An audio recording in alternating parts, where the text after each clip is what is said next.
Just happy to echo the sentiments that the governor and his team have provided about how unprecedented these times are. And given the height of the challenge, how important it is for us to put forward maximum social distancing so that we can flatten the curve. And for those reasons, it is so important that our schools continue to do what they are doing, that our schools are using distance learning. What I mean by distance learning is simply that the teacher and the student are in different places so that our students can continue to get education, but done in a way that is safe. And we've been in communication with superintendents around the state, urging all of our superintendents in our schools to proceed as if we can only educate our kids through distance learning for the remainder of the school year. Quite frankly, none of us knows when it's safe enough for our students to return to campus. We have to do the work that we heard Secretary Ghali talk about today to promote social distancing and flatten the curve. But out of an abundance of caution, we believe it is most important that all of our schools maximize their efforts around distance learning to help all of our students. We know that this is difficult. We know that this is a challenge. But as it relates to the education of our kids, we have to rise to that challenge. And so while right now our campuses are closed to our kids, school is not out for the year. In fact, we are asking everyone to accelerate their efforts to make sure that our students get a great education. As the governor indicated, we're working with a number of philanthropic leaders to make sure that we can provide devices and access to Wi-Fi for many of our students who don't have them. We're providing professional learning and training for our teachers and other educators on how do we do distance learning. Tomorrow there'll be at 3 p.m. There will be, for anyone who's interested, there will be a webinar with a number of experts and teachers who are also experts on how we can deliver special education through distance learning. We have literally surveyed just about every school district in the state to ask what your technology needs are. The California Department of Education is providing training. We're working collaboratively with our higher education institutions, many of whom have already announced that they will accept work in a pass, not pass format so that our seniors will not be, it won't be held against them that they're not able to take the SAT, that the SAT will no longer be used as criteria for admissions, as was just announced today by the UC. We're working with our higher education community to make sure that while we can't provide a graduation ceremony for our students, we can ensure that they graduate and that they move forward on post-secondary educational opportunities. And so I want to thank the governor and his team. I want to thank the governor for his leadership. I want to encourage everyone to continue social distancing. The California Department of Education will continue to provide support to any district that needs it as it relates to distance learning. This is a tough challenge, but as it relates to educating our kids, it's a challenge that we must meet. We can do more together. We're stronger together. And together we will support the educational needs of our 6 million students. And if there are questions, we're happy to hear them at CDE at covid19.cde.ca.gov, and we'll stay in this conversation. Thank you, Governor. Thank you. I appreciate you joining us by phone. I'm also very grateful that we have the President of the State Board of Education, Linda Darling-Hammond, who's on the phone. And Linda, I just want to ask you, and maybe you can give us a broad overview, the work you're doing to reinforce what the superintendent just said, that schools are closed, but classes are in. That just because the campus is closed doesn't mean we cannot accelerate learning in the state of California.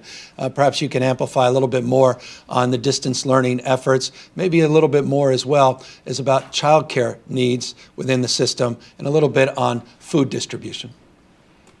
Sure. Well, we've been working collaboratively with the governor's office and the department to help districts launch distance learning. Just about every district now is launching a distance learning plan if they had not done so earlier in March. Many were on break at that time and expecting to return, and when it became clear that that wasn't going to happen, districts have been assertively getting out there, purchasing and getting contributions of tens of thousands of hotspots and devices to do digital learning wherever possible. When we went into school closure, about 20% of California students lack digital connectivity at home. We're probably cutting that by more than half at this point, and we'll continue to try to close the gap. I'm hopeful that by the time we resume school-based instruction, we will in fact have closed that digital gap and taught a lot of people, both kids and teachers and parents, how to engage in learning online. But districts are also, where they don't have that connectivity yet, using hard copy packets for students, sending them out by school buses, collecting them back. People have been extremely creative. AXA is collecting on its website, the California School Administrators Association, what the plans are that districts have, and some of them are also that are strong models are on the COVID website that Tony mentioned, and so people can see what good distance learning looks like, and districts and county offices are sharing those with each other. I also want to note that today we'll be posting guidance, State Board and California Department of Education, on graduation requirements and grading that will make it clear how all students who are on track for graduation should be enabled to graduate. And I know some districts are going to hold those commencement ceremonies in the fall or are hoping to. And further, the guidance will illustrate how students can and should be held harmless in grading, how their work can be acknowledged prior to the closure, and continue to make progress through the distance learning programs that are underway.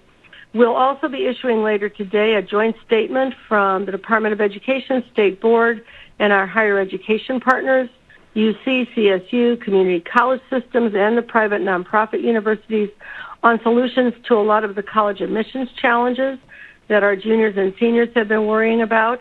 The colleges have agreed to accept credit, no credit, or pass-fail grading where districts decide to use it for A through G courses and other courses during these recent quarters of the school year with no negative impact on student grade point averages.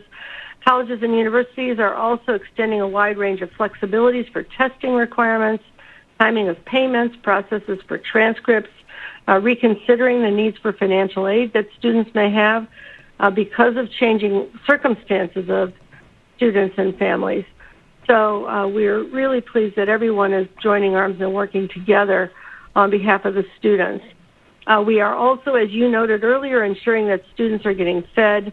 Right now, there are about 5,200 sites across the state offered by more than 850 districts and charter schools where students are getting grab-and-go meals or being fed in cafeterias.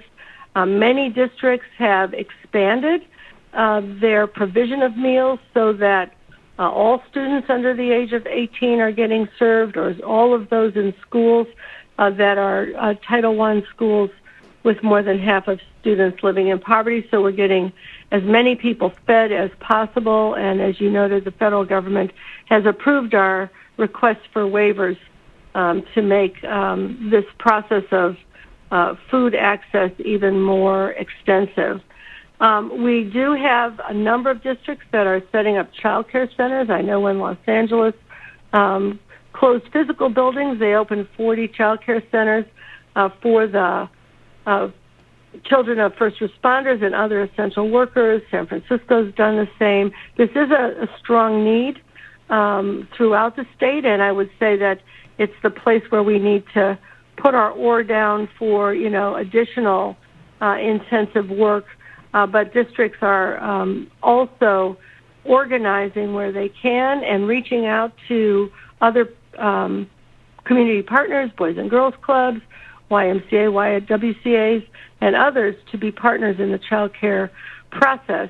And we have had some flexibilities in the rules to make it possible for more people to engage in that support for our workers and particularly our first responders and other essential workers. Thank you, Linda. And I should just note on the child care piece, you've been working overtime with our team and the superintendent to put out new guidelines little bit more prescriptive and more regionalized guidelines on the child care space. I will be signing an executive order in the next day or so that lays out those specific guidelines and strategies based upon the feedback you're providing us and the feedback you're getting from folks all across the state of California. Thank you, both of you, for joining us today, and thank you both for your leadership, and thank you for meeting this moment. And again, my deep respect and admiration to all the mothers out there and all the parents that I know are going to have to do just a little bit more than even they've had to do. And again, as someone that's trying to homeschool their children, trust me, I know how difficult it is. And so thank you for doing that and everything else you are doing.